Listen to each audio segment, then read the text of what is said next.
4월 28일 금요일 국내 주식시장은 오늘이 마지막 4월의 마지막 날입니다. 요즘에 발표되고 있는 이 빅테크 기업들의 이 좋은 실적에 경기 침체 우려가 점점 약해지고 있는 상황이에요. 현재까지 실적이 발표된 S&P 500 기업들의 1분기 실적은 월가 전망치의 평균 7.9%를 상회하고 있는 상황이에요. 또 중소지역은행 위주로 제기됐던 은행 위기론이 다시 또 진정된 것도 시장에 호재가 되었다는 분석입니다. 제2실리콘밸리 은행 사태가 우려가 됐던 퍼스트 리퍼블릭 은행 주가 그저께 반토막 났죠. 하루에 50% 하락. 어제는 거기서 또 30% 또 하락. 근데 다시 8.8% 상승으로 다시 반등에 성공을 한 상태입니다. 어제는 마이크로소프트가, 오늘은 메타가 지수를 아주 크게 이끈 날이었습니다. 오늘 상당히 많이 올랐습니다. 다우지수는 1.57% 상승해서 33,826. S&P 500 지수는 2% 가까이 1.96% 상승했습니다. 4,135. 나스닥 지수는 2.43% 상승해서 12,142.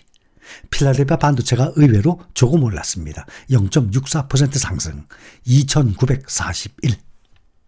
나스닥 지수는 지난달 16일 이후에 가장 높은 상승폭을 기록을 했습니다. 오늘 2.43%.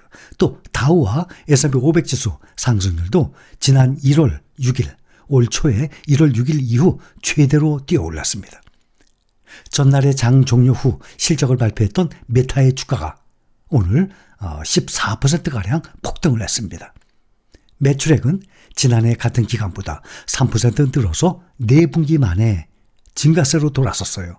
분기 순이익도 시장 예상치를 웃돌았습니다. 2분기 목표치도 시장 기대보다 높게 제시를 해서 기술기업 전반적으로 투자 심리가 개선된 것으로 풀이가 되고 있습니다. 오늘 빅테크주들은 모두 급등을 했습니다. 애플 2.84%, 3% 가까이 오랜만에, 또 마이크로소프트도 오늘 3.2% 추가로 또 올랐습니다. 알파벳 3.74%, 아마존 4.61%, 엔비디아가 의외로 조금 올랐어요. 1%, 메타가 13.93, 14% 가까이 올랐습니다. 테슬라도 오랜만에 며칠 만에 4.19% 상승. 미국 테크 탑10의 7종목, 모든 종목들이 크게 올랐습니다. 시가총액 1등주죠. 애플은 다음 주 5월 4일 날 실적 발표를 앞두고 있습니다. 미국 테크 탑10이 올해 1월 6일 7,955원까지 8,000원 이하로 떨어졌던 날 기억을 하고 있습니다. 그렇게 하락한 후 이제 3개월 보름 만에 현재 11,320원. 42%, 3개월 조금 넘었는데 무려 42%나 급등을 했었어요. 이렇게 급등을 할 수 있었던 것은 바로 7,955원까지 많이 하락을 했기 때문에 비례해서 상승폭이 컸던 것입니다. 만약에 미국 테크 탑10이 7,955원이 아니라 한 8,800원, 9,000원까지 떨어졌다 그러면 40% 이렇게 짧은 시간에 급등하지 못할 것 아닙니까? 제가 말씀을 드리는 것은 현재의 주가는 주식시장이 장 마감 후가 아니라 항상 진행 중일 때는 주가가 계속 등락하니까 약간씩의 주가의 변동 있을 수 있습니다. 항상 생각하시기 바랍니다. 정상적인 주식이 여러 가지 이유로 하락을 한다면 그것은 공포와 불안 아닙니다. 장기 투자자들은 이것을 기회로 삼아야 됩니다. 이달 월급 나오면 샀어요. 4월 말이죠. 이달 월급 나온 걸로 분명히 사셨을 겁니다. 다음 달 월급 나오면 또 살 거예요. 어차피 살 건데 왜 비싸게 삽니까? 그저께 상장한 소울 2차전지 소부장 ETF 나왔습니다. 이것까지 더하면 그동안은 최근 조회 종목이 20개에서 21개로 늘어났습니다. 2차전지, 소울 2차전지 소부장까지 최근 조회 종목에 올려놓게 되면 이제 21개로 늘어났어요. 앞으로 또 어떤 좋은 종목 ETF가 또 나오게 될지 모릅니다. 장기적 안목으로 본다면 모두 가장 안전한 투자 종목이라 해도 과언이 아니에요. 현재 몇 프로 수익 났습니까? 몇 프로 손실 났습니까? 그거 중요한 거 아닙니다. 얼마치 모았습니까? 지금 현금을 주식으로 얼마큼 받고 나왔습니까? 이게 가장 중요합니다.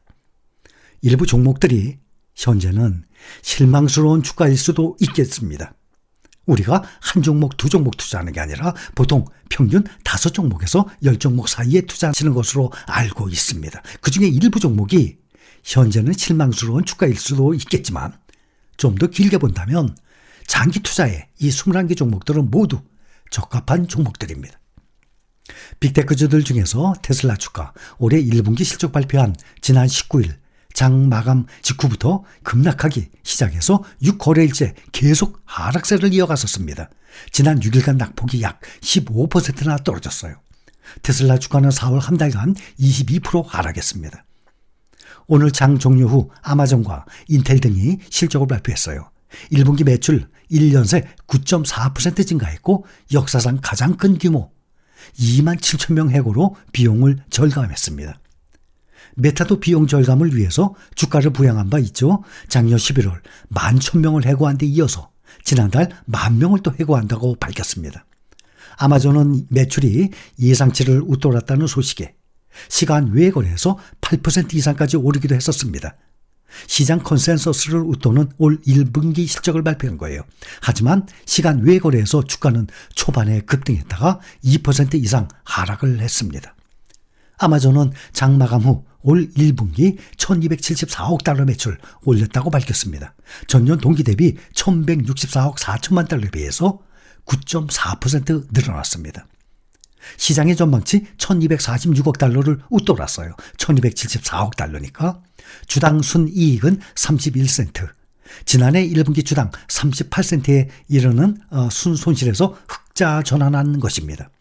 당시 아마존은 7년 만에 처음으로 적자 전환했어요. 작년에 메타와 함께 아마존이 상당히 많이 주가가 하락을 했었던 종목입니다. 애널리스트들이 예상한 아마존의 올 1분기 주당 순이익 EPS가 21센트였습니다. 그런데 그것보다 더 높았죠. 아마존의 클라우드 사업부, 아마존 웹서비스 AWS, 아마존 웹서비스는 올 1분기에 전년 동기 대비 16% 증가한 213억 달러의 매출을 올렸습니다. 아마존 웹서비스의 성장률은 전년 동기 대비 20%에 비해서는 둔화한 것입니다. 아마존은 지난해 1분기에 큰 손실을 낸 뒤 직원을 대대적으로 줄이고 창고 확장을 늦추는 등의 비용 절감에 힘써오고 있습니다. 특히 정리해고된 인력의 상당수가 바로 아마존 웹서비스인 것입니다. 아마존 웹서비스는 아마존에서 효자 영역이지만 성장이 둔화하고 있다는 판단을 한 것이죠. 또 원거리 건강 프로그램 등 수익성이 증명되지 않은 몇몇 투자는 접은 상태예요. 또 아마존은 실적 발표를 앞둔 정규 거래 때 4.6% 올랐습니다. 109달러. 근데 시간 외 거래까지 전까지 올 들어 주가가 30%나 급등을 했습니다. 빅테크 중에서 보면 엔비디아와 메타가 올해 들어서 가장 많이 올랐다고 어젠가 그제 말씀드렸어요. 가장 많이 오른 게 엔비디아, 그 다음이 메타였어요. 근데 오늘이 메타가 14%나 폭등을 해서 엔비디아가 올 초부터 지금까지 90%, 메타가 91%, 100%면 2배 아닙니까? 엔비디아하고 메타가 1월부터 4월까지 4개월 동안에 무려 2배 가까이 상승했습니다.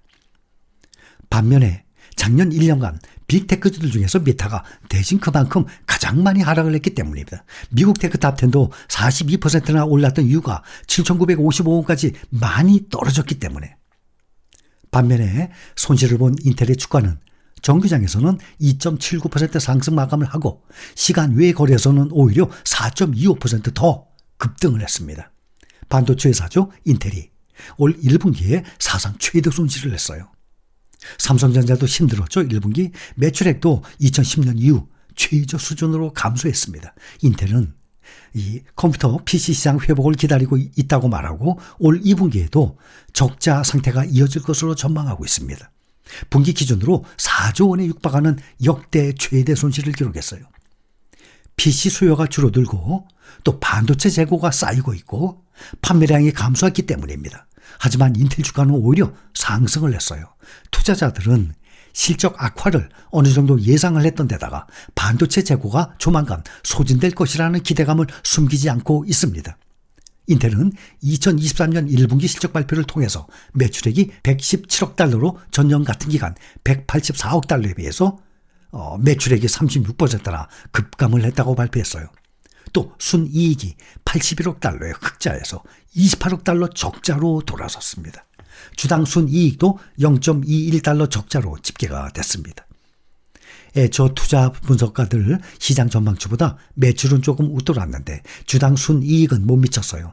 앞서서 투자 분석가들은 1분기 매출 전망 평균치를 110억 달러, 주당 순이익을 0.15달러 적자로 내다본 바가 있습니다. 이렇게 인텔이 큰 타격을 입은 까닭은 팬데믹이 끝나면서 IT 제품에 대한 수요가 감소했고 이에 따라서 반도체가 그만큼 또 덜 팔렸기 때문입니다. 인텔 매출에서 가장 큰 부분을 차지하는 PC 출하량은 올 1분기에 전년 동기 대비 29% 감소했어요. 월스트리트 저널은 소비자들은 코로나 초기에 전자제품을 대량 구입을 했어요. 하지만 사람들이 이전의 일상으로 돌아오면서 상황이 역전됐다라고 보고 있습니다. PC 수요 둔화와 반도체 재고 증가로 타격을 받은 셈이에요. 인텔이 분기 기준으로 순이익이 손실로 전환된 것은 이번이 두 번째입니다. 역대 최악의 수준이에요. 2017년 4분기에 6억 8,700만 달러 손실보다도 오히려 4배나 더 큰 손실입니다. 관건은 경쟁에서 앞으로의 생존입니다. 인텔은 앞으로 AMD, 엔비디아와 경쟁이 당연히 불가피합니다. AMD는 CPU 중앙 처리 장치 시장에 진출을 하면서 인텔의 시장 점유율을 계속 빼앗고 있습니다. 엔비디아는 또 생성형 인공지능 시대를 맞아서 투자자들을 계속 끌어모으고 있습니다. 인텔은 반도체 위탁 설계, 파운드리의 사활을 걸면서 대만의 TSMC, 한국의 우리나라의 삼성전자와도 경쟁 관계를 지금 형성하고 있는 상황입니다.